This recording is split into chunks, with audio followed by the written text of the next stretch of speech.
Hey, what's up, Mavericks? Welcome back. The other day, I had an awesome discussion with Troy Buckle from Facility D20, and I wanted to share this interview with you because Troy and I talked about some important considerations that every successful Dungeon Master takes seriously.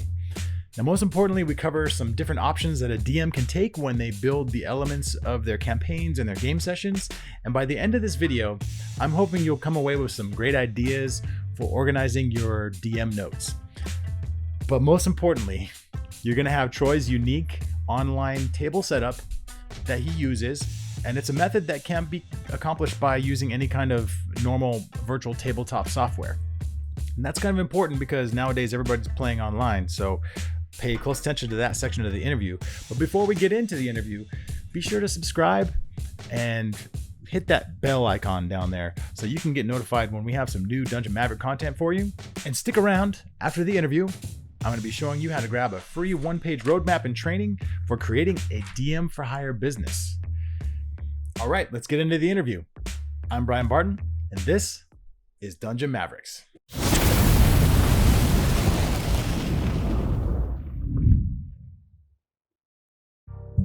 Hey everyone, we're here with Troy from Facility D20 YouTube channel, and we're going to be talking about the experience of being a Dungeon Master. So first off, Troy, welcome. Thank you for joining us. Tell us a little bit about where you are in the world. Well, thanks for inviting me to this. It's exciting. I'm in Newfoundland, Labrador, Canada. Nice. Yep. So in the frozen north. Yep, it's minus 21 degrees today. Oh man, yikes. And so, I was actually watching that video that you had on your channel about Icewind Dale.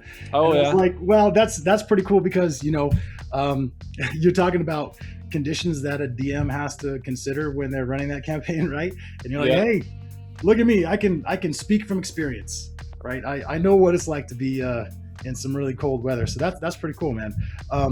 Troy also has some incredible videos on his YouTube channel about tabletop terrain, painting minis, covering Magic the Gathering even, which is great. And of course, Warhammer, right? So sounds like you are a hardcore tabletop gamer. Did it all start with Warhammer for you? How did you get into gaming? It did, yeah. I got into gaming with Warhammer 40K back when I was in like junior high. So it was like second, third edition 40K. I can't remember now. Nice. And 40K kind of led into a little bit of Magic, which dropped off and picked up again in college. And then about 4 years ago, we had a weekly game night going where we would play 40K or War Machine or Risk or Arkham Horror or something, a bunch of guys. And some of the guys that were pretty hardcore in RPGs. And they were kind of like tugging my arm a bit. It's like, come on, you got to try D&D. You got to try D&D. And I was always a bit hesitant. I was like, oh, I don't know, guys, if I can really jump into the role-playing side of a game. And so they're like, you got to do it. It's like, okay, no problem, I'll do it. So one of my friends ran a game one night about 4 years ago, and like, I was hooked. Like immediately, it was the greatest game I ever played in my life. One game in, and I was like sold. And like, cut to 4 years later, I'm DMing 2 campaigns. I'm pretty much over my head into it now, so it's been a blast, really. That's amazing. Yeah, that's how I typically see people coming in. They're like, wow, this is like the greatest experience ever. And so could you tell me a little bit about that moment that you realized, I mean, not just D&D, but gaming in general, right? Because it's all part of this overall gaming hobby that we're in, right? What was that moment where you realized like gaming was like a full-blown hobby for you?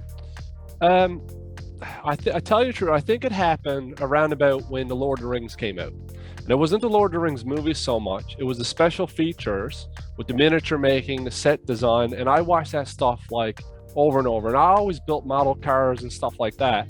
And then that started to transfer into like diorama building, which led me to GW, which just I was like, oh yeah, 40K, I used to play that, and then pick 40K back up again, and all of a sudden I was like building terrain and painting Lord of the Rings miniatures, and that just developed from there. And then when I came to D&D, it was almost like it was this experience where I combined all my hobbies, and it almost all came into one like particular focused game. So by that I mean like all my miniature painting, terrain set building, you know, fantasy novels, fantasy movies, all that kind of came into one. And then I also like to do a bit of writing and stuff in like my spare time, and I was always a big movie guy. And all of a sudden I was like, the storytelling aspect started to roll into it, and then just sitting around with your friends, which is the best part, and you know, laughing and eating snacks and drinking a few beer and having a good time. And all of a sudden it was like, wow, this game is amazing. And for me, it was one moment in our first game.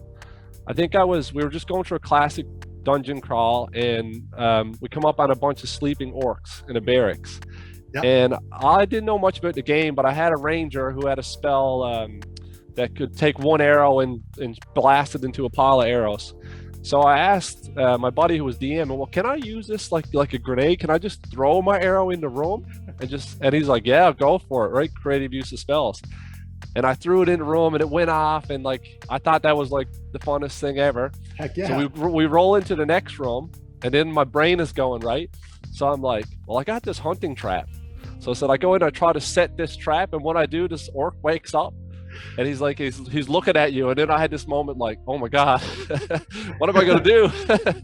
And I think that's the moment that struck me as like, wow, this game is just so much to this game. You can do so much. I think it was in that moment that anything was possible. And I was like, wow, this is a lot of fun.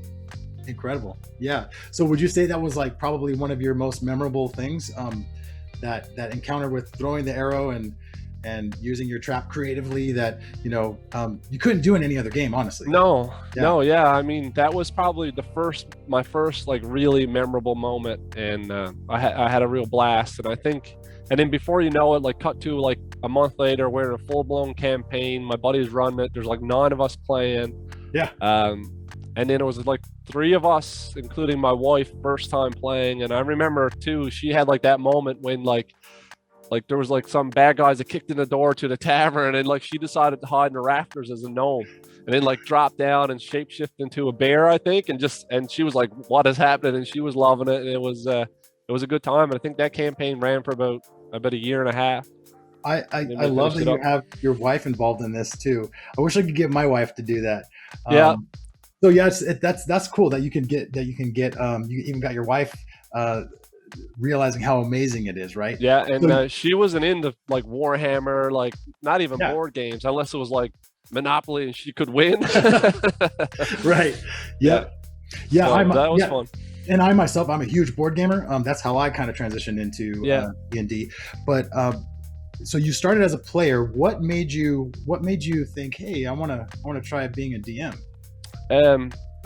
It's kind of funny. So I got into that, and then some of the guys told me, hey, you got to watch Critical Role. Mm-hmm. I'm like, I can't watch this for 4 hours. You guys are crazy. They're like, no, just do it. I was like, okay, whatever. I'm always painting minis. I got to have something on in the background. So I watched it, and it took me 2 or 3 episodes, and then I like, oh, okay, this is fun. This is cool. I get it. So I got to like watch other people play. And I took little bits from here and there, and took a little bits from, you know, experience in war games and Magic, and I kind of got my own style on the go. But I had a group of friends in St. John's, Newfoundland, which I frequent for work. Mm-hmm. And I was kind of telling them like, guys, this is so much fun, trust me. And they're like, oh, we got to play. I'm like, you know what? I'll just DM. So at that point, I've only, you know, probably had 20 games as a player, and I'm like, yeah, let's just DM. I'll DM for you guys. So I got like the starter kit with Lost Mines and Pandelver. Yep. I think I invited 7 people that night. So some family, some friends, and I started to play, and we're still playing to this day in that campaign. That's about 4 years ago now. And out of the 7 that we started with, we still got 6. One guy was like, it's cool, but it's, you know, not for me. And then the other 6 was like, they're instantly hooked, and like, we were playing, and now we're playing online because of work and travel and stuff. So it's I just jumped right in. And they were beginners as well, the 7. Yeah, every one of them. That's amazing. I sat down. I had like 15, 20 games in, and nobody there at the table played before. Wow, that's great. And you said that it's an ongoing campaign. So did you take Pandelver and you just kept expanding on it? Yeah, we took Pandelver and we went through Pandelver, and then we went through Tyranny of Dragons. which I would recommend for any first-time DM. Right. And the reason I recommend it is because everybody will talk about the sandbox and how awesome it is, but if you're a first-time DM, a sandbox is tough. So like Tyranny of Dragons is like a linear storyline, literally, like you're traveling for most of the campaign. Right. So it makes it manageable for a first-time DM, and it makes it manageable for first-time players too, because they're kind of like, you're following a really simple storyline. It can get complex, but for the most part, it's simple. So we went right from that finished up, and then I'm going through every player character's backstory arcs. So from there on, it's been homebrew for the last 2 years, roughly. That is really amazing, man.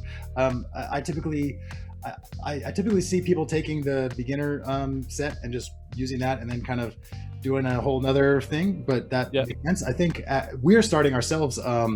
I DM'd Fandover as well, just to get my group started, and then now one of those guys is taking on the role of the DM for the first time, and I'm kind of giving him some pointers and stuff on that. And he's just we're transitioning straight into Storm King's Thunder, which has a nice it's the same region as Fandover, so you can kind of have a good easy connection between the two. So, that's really great that you're like homebrewing it and like expanding it out from where you started. Pretty great. What would you say are some of the biggest challenges you had when you first started trying to figure all this stuff out as a DM? Well, the biggest challenge any DM is going to have is going to be scheduling. Like, let's be honest. True. The biggest thing I found to get around the scheduling problem is to be flexible myself in my scheduling. So like we've got a messenger group or Snapchat group, and I'll throw out a poll. Like, can you play Wednesday, Thursday, Friday, Saturday? And everybody will vote. And if I can get like 4 out of 5 players, then we'll just run it. Because like we've played where we waited till we got every single person, and sometimes that just doesn't go well because there's always one person who's got work or kids or or hockey or something. So there's always one person that can't make it. So I find I'll run with like 3 out of 4 or 4 out of 5, and I'll be flexible in my scheduling, and I'll give the people options, and they'll vote, and then I'll select that day and then run for that day. And that's how I was able to keep these campaigns going for so long. That's amazing. So that was one of my biggest challenges. And so how do you get the folks that can't make it, how do you handle their characters? Do you, what's your method for making sure that they can be brought in if they come back in another session? Yep. So it depends. For example, I've got like some players that just miss a session and they're here the next session. So I will either run their players. Wow. Or I will, or one of my friends who's playing at the table will run their players. Now that being said, like we had one guy miss our last session last week. So we were visiting somebody in the Feywild, and he stayed outside the complex to be a bodyguard for the NPCs while the rest of the group went in. Yep. And they pretty much clued up in that session and then came back out. And then he was here again last night. Yep. So he just got filled in on what happened and then picked right up. And we had another guy that would fly in and out of work. So he started a job where he had to fly to Alberta and back. So he would like duck out for like 4 or 5 sessions and come back. So it kind of worked out a little bit well because we just finished a backstory arc for him where he was a monk in a monastery. So I invented a magic item where he would channel his ki into it, and he could yeah, that's great, spiritually travel back and forth. Yep. So but it was like, okay, if you do this, you're going to lose like a key point every time it happens. Wow. So and I would say it was unstable. So like he would leave in the middle of a battle, like we'd stop one session, and then I'd just tell everybody, no, he fades out and he's gone. And then like he'd have to deal with it when he'd come back. So that it's actually been a lot of fun because it's caused some problems with the group, and so it's been a lot of fun to do it. That reminds me of this really funny I saw this funny post on one of the D&D groups on Facebook somewhere, where they were saying like they're saying like the story of Lord of the Rings is, you could translate it into like a RPG group where like Gandalf has to disappear because it's Steve who has to go on a work trip for like 4 weeks. He has to disappear, and like there's no explanation for why he's gone. So that's kind of funny. There's always I think a way to spin it in the story. For sure. I think I got the idea from Beverly Hills Ninja. Oh, that's so funny.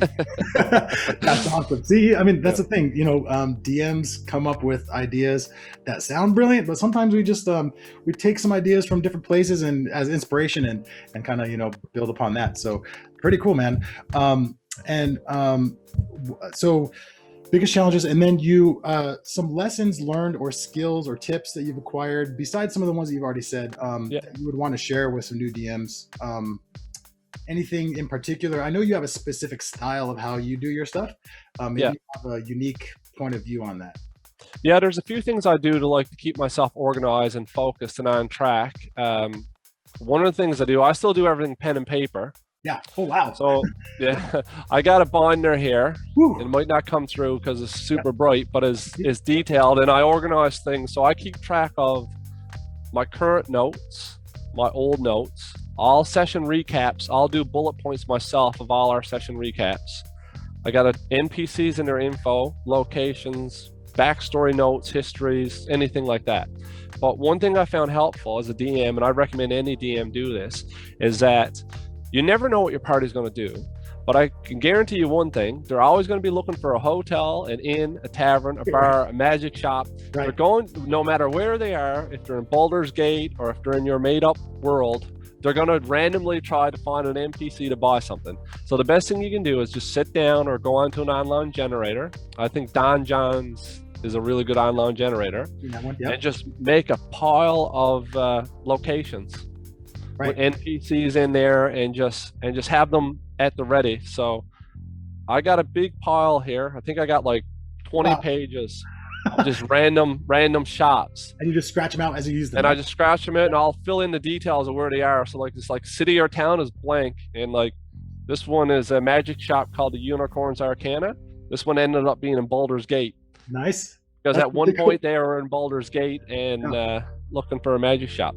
Now I'll keep this, and every time they ever go back to Baldur's Gate, then I've got it here. So I'm kind of developing the world as it happens too. So I would recommend for Baldur's Gate specifically. Is there a section in your folder for that?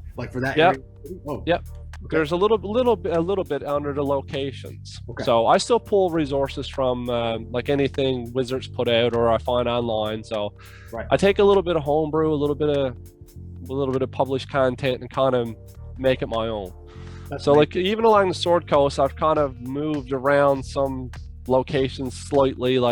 I added in Saltmarsh, or I put a town just off of Pendleton that didn't exist and just made it up and penned it in and stuff like that. So that's great. Yeah. And that's how it should be. I mean, everyone should have their own kind of viewpoint, even if it's a published adventure or a published setting. You should definitely, as a DM, feel free to add things. That's amazing what you've been doing there.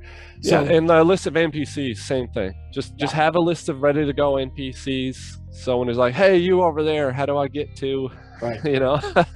You got hold on, I got somebody for you. That's great. And do you care about doing personalities and character voices and stuff? Do your players expect that from you? Is that something that you? I do a little bit of it.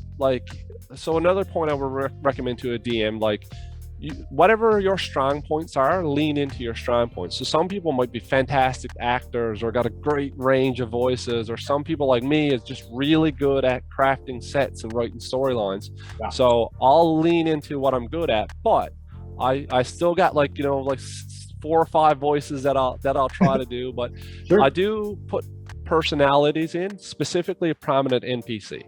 Right. So anybody just passing in the street, I don't do a whole lot with, but if I'm okay, they're going to meet a person who's probably going to be a character in this story, then I'll sit down and I'll write out a little bit about them, what they look like, their mannerisms, some of the things that make them who they are, just little notes to keep in my mind what this person does.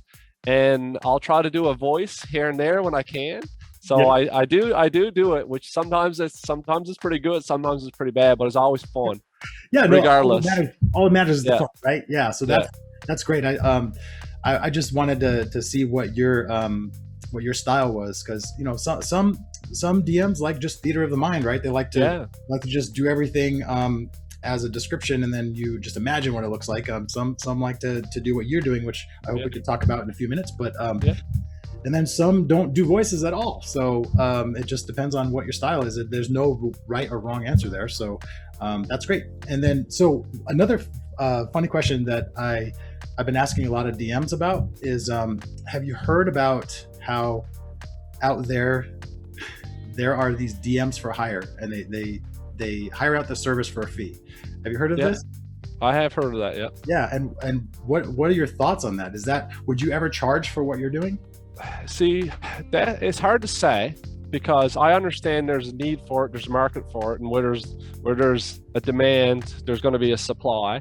And there are people out there, who love DMing and who are willing to do that, and people are willing to pay for it. So there's, hey, more power to those people.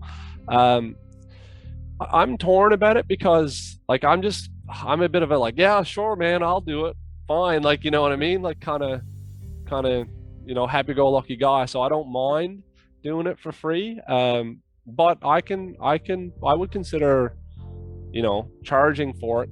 But then again, like I'm running 2 campaigns now, and right, no, I know. Yeah. I get it. I get it. Yeah. I think it's a unique thing, and we could talk more about that a little bit later. But one of the things that grabbed my attention with what I saw you posting up on Instagram was some of these amazing D&D table terrains that you're setting out for your game group. And I'm sure you'll eventually put up a video on your channel. Hopefully people will see some of that stuff, but maybe you could give us an insider's look at your. Would you mind taking us through the idea, how you came up with the idea, and how did you figure out the optimal setup and all that stuff? Yeah, so we were playing mostly in person, like exclusively in person, and then we went into the lockdown, so we had to switch to online. So we started off with Roll20, and I loaded up Roll20 with all the information, the maps and everything, and it was not bad. I mean, Roll20 is a pretty decent program. We had a lot of fun with it, but I found, for me personally, as a player with Roll20, it was cool. Like I enjoyed it, but as a DM, I found it like broke immersion. And like people talk about breaking immersion for a player or keeping the player immersed in the world, but like if you're a DM and you lose immersion in it, it makes it really tough, because then like your descriptions suffer and everything. Right. So what I found distracting was all the computer work, copy to paste, the add and plus health totals, the drag the image over and drop it down to move the mini token. So I was always like keyboard mouse, and it was kind of like distracting me, and I'm trying to keep all this math online, and I didn't get to use any of my like fun terrain and stuff like that, but so we done that for a while, and then one night I said, man, you know what, Discord is awesome. Discord's video and voice quality is spot on. I said, I got a bunch of webcams with this YouTube stuff. I said, let me see if I can figure out something. So I jumped on, I got a program called OBS, which is a free to use streaming software. Everybody on Twitch is pretty much using it. I've heard of that one. Yep. Yeah. I downloaded a free add-on, or it might have been a $4 add-on. I can't remember, but it's called Virtual Cam. Mm-hmm. So it lets me, like right now I'm on Virtual Cam and not a webcam. So for example, if I do this, you probably see me cut over to a map. Oh, wow. Yeah. There's me and a map. Amazing. Yep. So I got this dual webcam set up. So I need 2 webcams, and I got 1 webcam on a boom arm. So when I found I'd done this, all of a sudden I went back to moving physical miniatures, rolling physical dice, pen and paper, monster manual, looking up health totals. Yeah. And for me, it brought me right back into it. And all the players loved it, because they're like, whoa, this is so much better, because the nice part with the boom arm, like I can take it down. Right. And do these cinematic moments. So I could say, like, you see orcs come out of the trees. I could swing the camera over in a second, or I can say, like, you guys, the bridge crumbles overhead, or something, right? So I can pull it up, and I can do a lot of real fun stuff here with the boom arm and the web camera. Yeah. And all of a sudden, that brought everybody kind of back into the game. Yeah, I mean, I feel already that I'm inside of a game, which is so it just made it cinematic, you know what I mean? It brought like the cinematics back to it, and all of a sudden everybody else was like leaning into the cameras instead of on the Roll20 screen. So and that really gets people involved again, like as if they're at a table. And you're right, as the DM, there's nothing better, and I'm the same way.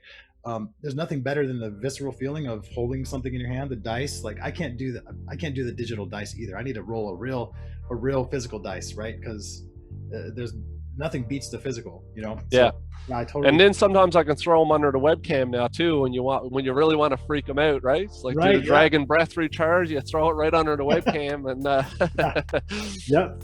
So it's been a lot of fun. And so you just have two cameras, one on you and one that on a boom cam that you move around, right? Is that it? Use the software, the OBS, and then you stream that onto like a Zoom call, like you're doing now. Yeah, like Discord or Zoom. Like even right now, this is sort of what the players see, right, when they do it. Okay. Now with Discord, I can also share my screen. Right. So like if I got any, like I can still run Roll20 and pop up a map or an image of an NPC, or I can do that in Discord chat too. But I can kind of like do a lot of different things now. Yeah. But I'm gradually moving away from Roll20 and I'm moving everything over in Discord. So like I just added a Discord dice rolling bot. So now the guys can electronically roll in Discord with a text command. And I'm going to bring over a rhythm bot so I can play my background music through Discord. So eventually we're going to run probably totally off Discord. That's amazing. Yeah, even the so you're saying you also add thematic sounds as well? Oh yeah. Oh, that's great. Yeah, you do the full immersion. That's like, and you know what, when you get used to playing with like background music and stuff, and when it goes down, everybody kind of notices that it's gone, because it helps to set the mood, right? Like you walk into a tavern and there's an Irish jig playing, it's like, oh, you're there, right? But when you take it away, it kind of goes. And I got to do some fun things, like a little while ago, my group was leaving at Vernus. They kind of got sucked into hell there, and they made their way out of there. So on the way out, like, you know, I throw on some Meatloaf, Bat Out of Hell, out of nowhere, right? Just randomly on Discord, it's blaring through everybody's headsets, and they had a big laugh out of that. So we had a big cinematic moment where they, you know, Meatloafed it out of hell, which was a lot of fun. So I love that. That's amazing. That's amazing. So do you have any final advice, any final words? Where can people find you online? Yeah, you can find me on Facility D20 on YouTube, and I'm on Instagram. I think it's under my name, Troy FM Buckle. Or you can all my links are on YouTube too, so you can go through there and click in, and you can see me build a bunch of terrain and play 40K Warhammer, Magic, paint, craft, all kinds of stuff like that. So amazing. Well, thanks for your time today. We really appreciate you sharing your process. It's pretty great stuff, man. Thanks so much. Yeah, no worries. Hey, I hope you enjoyed that video and found some good takeaways from the tactics that were shared. Now, I would love to hear your feedback, so leave a comment below with any insights you have or future topics you might want to see covered on the channel. Now, if you're like most folks visiting this channel, you are a fellow dedicated dungeon master. If that describes you, and you are interested in learning how to get paid to run D&D games, then click the link below to grab your free one-page roadmap and training for creating a DM for hire business. And I will see you on the next video.